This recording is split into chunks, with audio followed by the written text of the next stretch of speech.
Hi hello ನಮಸ್ಕಾರ ಸ್ನೇಹಿತರೆ. ನಾವಿವತ್ತು ಮಾಡಲೊಟ್ಟಿರುವುದು ಟೊಮೊಟೊ ಗೊಜ್ಜು. ಟೊಮೊಟೊ ಗೊಜ್ಜು ನೀವು ಚಪಾತಿ ತಿಂದಿರ್ತೀರಾ, ದೋಸೆ ತಿಂದಿರ್ತೀರಾ, ಇಡ್ಲಿ ತಿಂದಿರ್ತೀರಾ. ಆದ್ರೆ ಗೀ ರೈಸ್ ಜೊತೆ ಯಾವತ್ತಾರು ತಿಂದಿದ್ದೀರಾ? ತುಂಬಾನೇ ಅರ್ಜೆಂಟ್ ಇರುತ್ತೆ, ನಿಮ್ಗೇನೋ ಸಮಯದ ಅಭಾವ ಕಣ ಆಗಿರುತ್ತೆ. ಆದ್ರೆ ಗೀ ರೈಸ್ ಅಲ್ಲಿ ಟೊಮೊಟೊ ಗೊಜ್ಜು ಮಾಡ್ಕೊಂಡು ತಿನ್ನಿ, ತುಂಬಾ ಚೆನ್ನಾಗಿರುತ್ತೆ. ಕುರ್ಮಾ ಮಾಡಕ್ಕಾಗಲ್ಲ, ನಾಟಿ ಕೋಳಿ ಸಾರು ಇರಲ್ಲ, ಪ್ರತಿ ಟೈಮ್ ಅಲ್ಲಿ ನಾನ್ ವೆಜ್ ಇರಬೇಕು ಅನ್ನೋದು ಅದು ಅನಿಶ್ಚಿತ. ದಾಲ್ ಮಾಡ್ಬೇಕು ಅನ್ನೋದು ತುಂಬಾ ಟೈಮ್ ತಗೊಳುತ್ತೆ. ಆದ್ರೆ ಟೊಮೊಟೊ ಗೊಜ್ಜು ಆತರಲ್ಲ, ನೀವು 5 ರಿಂದ 10 ನಿಮಿಷ ಕಾಲಾವಕಾಶ ಕೊಡ್ತು ಅಂತಂದ್ರೆ ವಿತಿನ್ 10 ಮಿನಿಟ್ಸ್ ಅಲ್ಲಿ ಟೊಮೊಟೊ ಗೊಜ್ಜು ರೆಡಿ ಆಗುತ್ತೆ. ಅದಕ್ಕೋಸ್ಕರ ನಾವು ಟೊಮೊಟೊ ಗೊಜ್ಜು ಮಾಡಲು ಬೇಕಾಗಿರೋ ಸಾಮಗ್ರಿಗಳ ಈ ವಿಡಿಯೋದಲ್ಲಿ ತೋರಿಸ್ಕೊಡ್ತಾ ಇದೀವಿ. ಜಸ್ಟ್ ನೋಟ್ ಮಾಡ್ಕೊಬಿಡಿ ಸಾಮಗ್ರಿಗಳು. ಸ್ನೇಹಿತರೆ, ಈಗ ನಾವು ಸಾಸಿವೆ ಮತ್ತೆ ಜೀರಿಗೆ ತಗೊಂಡಿದ್ದೀವಿ, ಬೆಳ್ಳುಳ್ಳಿ, ಮೆಣಸಿನಕಾಯಿ, ಕರಿಬೇವು ಮತ್ತೆ ಗುಂಟೂರು ಮೆಣಸಿನಕಾಯಿ ತಗೊಂಡಿದ್ದೀವಿ. ಆನಂತರ ಈರುಳ್ಳಿ ತಗೊಂಡಿದ್ದೀವಿ ಒಂದು ಬೌಲು, ಮತ್ತೆ ಒಂದು 5 ದಪ್ಪದಾದ ಟೊಮೊಟೊ ತಗೊಂಡಿದ್ದೀವಿ. ನೋಡಿ, ಅದಕ್ಕೆ ಬೇಕಾಗಿರೋ ಸಾಮಗ್ರಿ ಸಿಂಪಲ್ ಐಟಮ್, ಯಾವುದೇ ಆದಂತ ಜಾಸ್ತಿ ಗರಂ ಮಸಾಲೆಗಳು ಯೂಸ್ ಮಾಡಬೇಡಿ. ಟೊಮೊಟೊ ಗೊಜ್ಜು ತುಂಬಾನೇ ಚೆನ್ನಾಗಿ ಬರ್ಬೇಕು ಅಂತಂದ್ರೆ ನೋಡಿ, ಅಷ್ಟು ಪುಡಿ, ಧನಿಯಾ ಪುಡಿ, ಕಾಶ್ಮೀರಿ ಚಿಲ್ಲಿ ಪೌಡರ್ ಇಲ್ಲ ಬ್ಯಾಡಗೆ ಪುಡಿ, ನಿಮ್ಮನೇಲಿ ಯಾವ್ದಿರುತ್ತೆ ಅದು ಯೂಸ್ ಮಾಡಿ.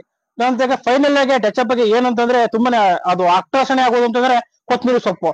ಅದಕ್ಕೋಸ್ಕರ ನಾವು ಒಂದು ಬೌಲ್ ಕೊತ್ತಂಬರಿ ಸೊಪ್ಪು ತಗೊಂಡಿದೀವಿ. ಇದು ಯಾವ ಮಾಡ್ತೀವಿ, ಹೇಗೆ ಮಾಡ್ತೀವಿ ಅನ್ನೋದ ನಾವು ಈ ವಿಡಿಯೋದಲ್ಲಿ ತೋರಿಸ್ಕೊಡ್ತೀವಿ. ಈಗ ಹೋಗೋಣ ಬನ್ನಿ ಸ್ನೇಹಿತರೆ. ಈಗ ನಾವು ಟೊಮೊಟೊ ಗೊಜ್ಜು ಮಾಡಲು ಯಾವ ರೀತಿ ಮಾಡ್ತಿದೀವಿ ಅಂತ ನೋಡಿ. ನಾವು ಒಂದು ಬಾಂಡ್ಲಿ ತಗೊಂಡಿದ್ದೀವಿ, ಅದಕ್ಕೆ ಸ್ವಲ್ಪ ಆಯಿಲ್ ಹಾಕೊಳ್ತಾ ಇದೀವಿ. ಆಯಿಲ್ ಚೆನ್ನಾಗಿ ಕಾದ್ಮೇಲೆ ಸಾಸಿವೆ ಮತ್ತೆ ಜೀರಿಗೆನ ಹಾಕೊಳ್ಳಿ. ಸಾಸಿವೆ ಯಾವತ್ತೇ ಆದ್ರೂ ಕೂಡ ಚಿಟಾರ್ ಪಟಾರ್ ಅಂತ ಸಿಡಿಬೇಕು, ಯಾಕೆಂತಂದ್ರೆ ಅದು ಸಾಸಿವೆ ಇರುವಂತ ಸಾರಾಂಶ ಅದು ಸಿಡಿದ್ರೇನೆ ತುಂಬಾ ಚೆನ್ನಾಗಿ ಬರೋದು. ಅದಕ್ಕೋಸ್ಕರ ನಾವು ಅದನ್ನು ಸ್ವಲ್ಪ ಸಿಡಿಯಲು ಬಿಡ್ತಾ ಇದ್ದೇವೆ. ಮೊದಲೇ ಹೇಳಿಲ್ವಾ, ಸಾವಿಲ್ಲದ ಮನೆಯಲ್ಲಿ ಸಾಸಿವೆ ತನ್ನಿ ಅಂತ ಹೇಳ್ದಂಗೆ, ಇದು ಸಾಸಿವೆ ಒಂದು ಅಡುಗೆಯಲ್ಲಿ ಒಂದು ಒಗ್ಗರಣೆ ಎನ್ನುವುದರಲ್ಲಿ ತುಂಬಾನೇ ಇಂಪಾರ್ಟೆಂಟ್ ಬರುತ್ತೆ. ಅದಕ್ಕಾಗಿ ಎಣ್ಣೆ ಹಾಕಿದ ನಂತರ ಫಸ್ಟ್ ಸಾಸಿವೆ ಹಾಕ್ತಾ ಇದೀವಿ ನಾವು. ನೋಡಿ ಸ್ನೇಹಿತರೆ, ಅದು ತುಂಬಾನೇ ಕಾದಿದೆ.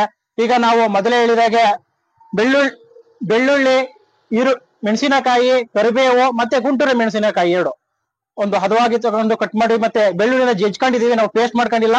ಟೊಮೊಟೊ ಗೊಜ್ಜಿಗೆ ಈ ರೀತಿ ಹಾಕಿದ್ರೇನೆ ತುಂಬಾ ಚಂದ. ಲೋ ಫ್ಲೇಮ್ ಅಲ್ಲಿ ಇಟ್ಕೊಳ್ಳಿ, ಯಾವುದೋ ಕಾರಣಕ್ಕೂ ನೀವು ಫ್ಲೇಮ್ ಜಾಸ್ತಿ ಮಾಡ್ಕೊಂತ ಹೋಗ್ಬೇಡಿ. ಇದು ಸ್ವಲ್ಪ ಫ್ರೈ ಆಗ್ಲಿ.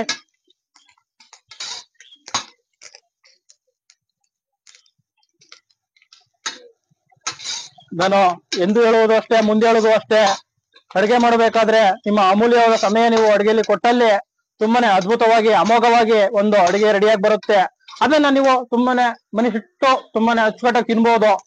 ಹೇಳ್ತಲ್ರಿ, ಅಡುಗೆ ಮಾಡುವಾಗ ನೀವು ಎಷ್ಟು ಸಮಯ ಕೊಡ್ತೀರಾ ಅಷ್ಟು ಅದ್ಭುತವಾಗಿ ಅಡುಗೆ ಬರುತ್ತೆ. ನೋಡಿ, ಈಗಾಗಲೇ ನಾವು ಸಾಸಿವೆ ಮತ್ತೆ ಬೆಳ್ಳುಳ್ಳಿ, ಹಸಿಮೆಣಸಿನಕಾಯಿ, ಗುಂಟೂರು ಮೆಣಸಿನಕಾಯಿ ಮತ್ತೆ ಕರಿಬೇವು, ನಾವು ನಾಟಿ ಕರಿಬೇವು ಸೊಪ್ಪು ಬೆಳೆಸಿದೀವಿ. ಈಗ ನಾವು ಹಳ್ಳಿಲಿರೋದ್ರಿಂದ, ನಮ್ಮ ಊರಿನಲ್ಲಿ ಇರೋದ್ರಿಂದ ನಮ್ಗೆ ಕರಿಬೇವಿಗೆ ಏನು ಸಮಸ್ಯೆ ಇರಲ್ಲ. ಇಲ್ಲೇ ಪಕ್ಕದಲ್ಲಿ ತೋಟದಲ್ಲಿ ಇರುತ್ತೆ, ತರ್ತೀವಿ, ಹಾಕ್ತಿವಿ. ನೋಡಿ ಅಲ್ಲಿ ಯಾವ ರೀತಿ ಅರಮ ಬರ್ತಾ ಇದೆ ಅಂತಂದ್ರೆ, ಈ ರೀತಿ ಟೊಮೊಟೊ ಗೊಜ್ಜುನ ಮಾಡ್ಬೋದು ನೀವು. ತುಂಬಾನೇ ಏನಂತಂದ್ರೆ ಚಪಾತಿ ತಿನ್ನಿ, ಇಡ್ಲಿಗೆ ತಿನ್ನಿ, ದೋಸೆಗೆ ತಿನ್ನಿ, ಮತ್ತೆ ಪ್ರತಿಯೊಂದು ಐಟಮ್ಗೂ ಬಳಸ್ಬೋದು. ಬಿಸಿ ಬಿಸಿ ಅನ್ನಕ್ಕೆ ಟೊಮೊಟೊ ಗೊಜ್ಜು ಹಾಕೊಂಡು ಸ್ವಲ್ಪ ತುಪ್ಪ ಹಾಕೊಂಡು ತಿಂತಾ ಇದ್ರೆ ಅದರ ಮಹಿಮೆನೇ ಬೇರೆ. ಈಗ ಇದು ಫ್ರೈ ಆಗಿದೆ. ಈ ನಂತರ ನಾವು ಹೇಳಿದಾಗೆ ಒಂದು ಬೌಲು ಈರುಳ್ಳಿ ಹಾಕ್ತಾ ಇದೀವಿ. ಸ್ನೇಹಿತರೆ, ಈರುಳ್ಳಿ ಕಡಿಮೆ ಹಾಕಿ, ಟೊಮೊಟೊ ಜಾಸ್ತಿ ಹಾಕಿ, ಯಾಕೆಂದ್ರೆ ನಾವು ಮಾಡ್ತಾ ಇರೋದು ಟೊಮೊಟೊ ಗೊಜ್ಜಾಗಿರೋದ್ರಿಂದ ಸ್ವಲ್ಪ ಟೊಮೊಟೊ ಜಾಸ್ತಿ ಯೂಸ್ ಮಾಡಿ. ಆಯ್ತು ಅಂತಂದ್ರೆ ಅಡುಗೆ ಯಾವುದೇ ಕಾರಣಕ್ಕೂ ಚೆನ್ನಾಗಿರಲ್ಲ. ಮಾಡಬೇಕಾದ್ರೆ ತುಂಬಾನೇ ಒಂದು ಹದವಾಗಿ ಮಾಡಿದ್ರೆ ಮಾತ್ರನೇ ಅಡುಗೆ ತುಂಬಾ ಚೆನ್ನಾಗಿ ಬರೋದು. ಗೀ ರೈಸ್ನ ಕುರ್ಮದಲ್ಲಿ ತಿಂದಿರ್ತಾರ, ನಾಟಿ ಕೋಳಿ ಸಾರಲ್ಲಿ ತಿಂದಿರ್ತೀರಾ, ಪ್ರತಿಯೊಂದ್ರಲ್ಲೂ ತಿಂದಿರ್ತೀರಾ. ಆದ್ರೆ ಟೊಮೊಟೊ ಗೊಜ್ಜಲ್ಲಿ ಯಾವತ್ತು ತಿಂದಿಲ್ಲ ಅಂತಂದ್ರೆ ಒಮ್ಮೆ ಆದ್ರೂ ಈ ತರ ಟ್ರೈ ಮಾಡಿ. ಯಾಕೆಂತಂದ್ರೆ ಏನೋ ಒಂದು ಅರ್ಜೆಂಟ್ ಕೆಲಸ ಇರುತ್ತೆ, ಗೀ ರೈಸ್ ಮಾಡಿರ್ತೀರಾ, ಗೀ ರೈಸ್ ಸುಲಭವಾಗಿ ಆಯ್ತದೆ. ಆದ್ರೆ ಗೀ ರೈಸ್ಗೆ ಕುರ್ಮಾ ಇಂದ ಹೋದ್ರೆ ಯಾರು ಇಷ್ಟಪಡಲ್ಲ. ಅದಕ್ಕೋಸ್ಕರ ನಾವು ಟೊಮೊಟೊ ಗೊಜ್ಜನ್ನ ತೋರಿಸ್ತಾ ಇದ್ದೀವಿ. ಈಗ ಬೆಂದಿದೆ. ಈಗ ನೆಕ್ಸ್ಟ್ ನಾವು ಟೊಮೊಟೊನ ಹಾಕೊಳ್ತಾ ಇದೀವಿ. ನೋಡಿ, 5 ದಪ್ಪನ ಟೊಮೊಟೊವನ್ನ ಈಗ ನಾವು ಅದ್ರೊಳಕ್ಕೆ ಹಾಕಿದೀವಿ.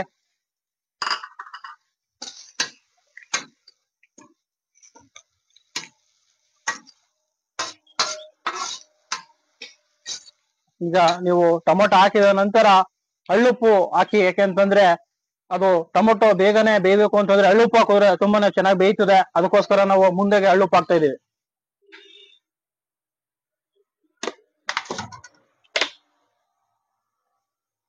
ರುಚಿಗೆ ಎಷ್ಟು ಬೇಕೋ ಅಷ್ಟು ನೀವು ಉಪ್ಪು ಹಾಕೊಳ್ಳಿ.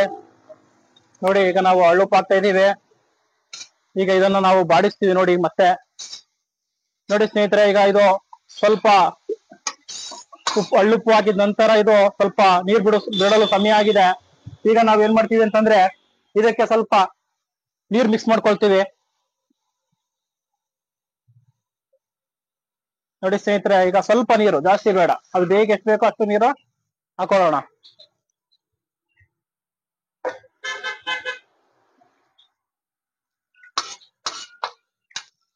ಐದು ನಿಮಿಷ ಕೂಡ ಅವಕಾಶವನ್ನು ಕೊಡೋಣ. ಸರಿನಾ ಸ್ನೇಹಿತರೆ? ಬೇಯ್ತಿದೆ. ಈಗ ಈಗಲೇ ನಾವು ಸ್ವಲ್ಪ ಅರಿಶಿನ ಪುಡಿ,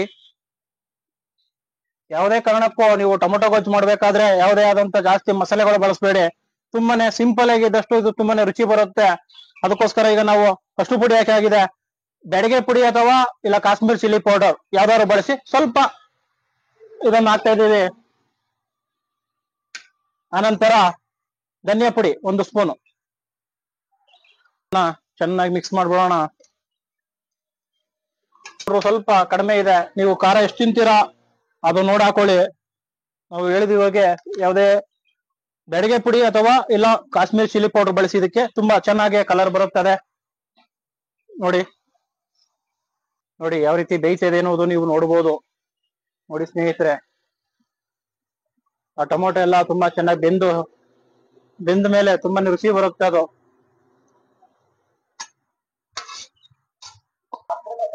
ನೋಡಿ ಸ್ನೇಹಿತರೆ, ಈಗ ಇದು 5 ನಿಮಿಷ ಅವಕಾಶ ಕೊಟ್ಟಿದ್ದು, ಈಗ ಬೆಂದಿದೆ, ನೀವು ನೋಡ್ಬೋದು.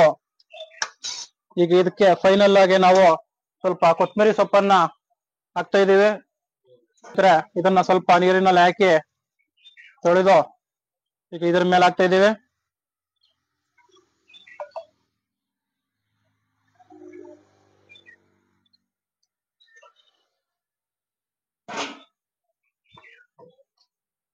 ಫೈನಲ್ ಆಗಿ ಕೊತ್ತಂಬರಿ ಸೊಪ್ಪು ಬಿದ್ರೇನೆ ತುಂಬಾ ಚಂದ ಇದಕ್ಕೆ.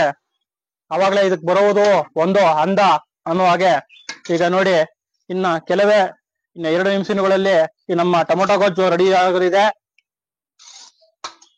ಇವತ್ತು ಗೀ ರೈಸ್ ಜೊತೆಗೆ ಸವಿಯಲು ರೆಡಿ ಇದ್ದೀವಿ. ನೀವು ಬೇಕಾದ್ರೆ ಚಪಾತಿ ಅಥವಾ ಇಡ್ಲಿ ಇಲ್ಲ ಬಿಸಿಯಾದಂತ ವೈಟ್ ರೈಸ್ ಕೂಡ ತಿನ್ಬೋದು. ಸ್ನೇಹಿತರೆ, ಈಗ ನಾವು ರೆಡಿ ಇದೆ ಗೀ ರೈಸ್. ಈಗ ನಾವು ಟೊಮೊಟೊ ಗೊಜ್ಜು ಹಾಕೊಳ್ತಾ ಇದ್ದೀವಿ. ಈಗ ಯಾವ ರೀತಿ ಇದೆ ಎಂದು ಟೇಸ್ಟ್ ಮಾಡಿ ನಿಮ್ಗೆ ಹೇಳ್ತೀವಿ. ನೋಡಿ ಸ್ನೇಹಿತರೆ, ಈಗ ನಾವು ಟೊಮೊಟೊ ಗೊಜ್ಜು ಹಾಕೊಂಡಿದ್ದೀವಿ. ಹಾಯ್ ಎಲ್ಲ ನಮಸ್ಕಾರ ಸ್ನೇಹಿತರೆ. ಈಗ ನಾವು ಟೊಮೊಟೊ ಗೊಜ್ಜು ಮತ್ತೆ ಗೀ ರೈಸ್ ರೆಡಿ ಇದೆ. ಯಾವ ರೀತಿ ಇದೆ ಎಂದು ನಾವು ಈ ವಿಡಿಯೋದಲ್ಲಿ ನಿಮ್ಗೆ ತೋರಿಸ್ಕೊಟ್ಟಿದ್ದೀವಿ. ಈಗ ನೀವು ನೆಕ್ಸ್ಟ್ ಏನ್ ಮಾಡ್ತೀರಾ? ಈಗ ನಾವು ಮಾಡಿ ತೋರ್ಸಾಗಿದೆ, ನಾವು ತಿನ್ನೋಕ್ ರೆಡಿ ಇದೀವಿ. ನೀವು ಅಷ್ಟೇ ನೆಕ್ಸ್ಟ್ ನೋಡಿದಿರಲ್ವಾ, ಒಮ್ಮೆನಾದ್ರೂ ಟ್ರೈ ಮಾಡಿ. ಇಷ್ಟ ಆದಲ್ಲಿ ಲೈಕ್ ಅಂಡ್ ಕಾಮೆಂಟ್ ಆಗಿ ಸಬ್ಸ್ಕ್ರೈಬರ್ ಮಾಡ್ಕೊಳ್ಳಿ. ಈಗ ಸದ್ಯಕ್ಕೆ ನಾವು ಯಾವ ರೀತಿ ಇದೆ ಅನ್ನೋದು ಟೇಸ್ಟ್ ನಿಮ್ಗೆ ನೋಡಿ ಹೇಳ್ತೀವಿ.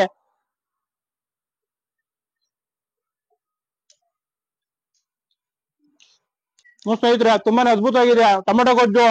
ಇಡ್ಲಿ, ದೋಸೆ, ಚಪಾತಿಗೆ ಯಾವ ತರ ತುಂಬಾ ಚೆನ್ನಾಗಿರುತ್ತೋ ಗೀ ರೈಸ್ ಕೂಡ ತುಂಬಾ ಚೆನ್ನಾಗಿದೆ. ಈ ಸದ್ಯಕ್ಕೆ ನಾವು ಹೋಗಿ ಬರ್ತೀವಿ, ಮತ್ತೆ ಸಿಗ್ತೀವಿ, ಮಗದೊಮ್ಮೆ ಸಿಗ್ತೀವಿ. ಟಾಟಾ, ಬಾಯ್ ಬಾಯ್.